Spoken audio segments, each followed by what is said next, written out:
Demak, o'quvchilar, hozir siz bilan darsimizda taqiqlangan so'z degan metoddan foydalanamiz. Taqiqlangan so'zimiz nimadan iborat bo'ladi? Demak, buning uchun bizga dono kaptopchamiz yordamga keladi va sizning bilimlaringizni sinab ko'radi.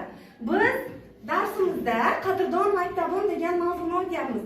Demak, men sizlarga maktabga taalluqli bo'lgan so'zlarni aytsam, o'quvchilar kaptopni ushlab olasizlar va yana menga qaytarib shu so'zni aytib kaptopni otasizlar.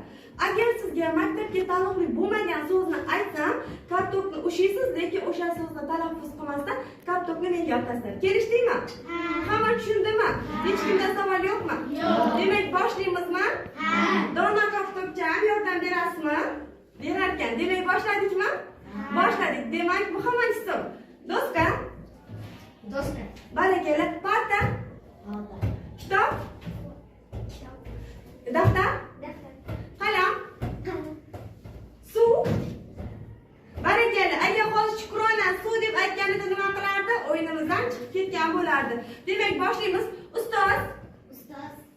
Qalamdon? O'quvchi? O'quvchi. Gul. Barakalla. Penal? Ustoz? Ustoz. O'qituvchi? Barakalla. Kitob? Kitob. Barakalla. Odamlar?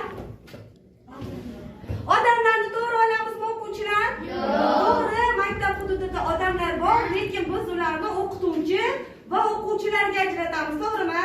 Barakalla, davom etamiz. Demak, sumka, sumka. Fasl, kuz, barg, kitob, Kitob. ruchka, barakalla, qalamdon, o'chirg'ich, O'chirg'ich. barakalla, o'quvchi, O'quvchi.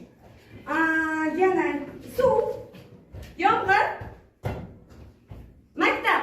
Maktab. Barakalla, rahmat.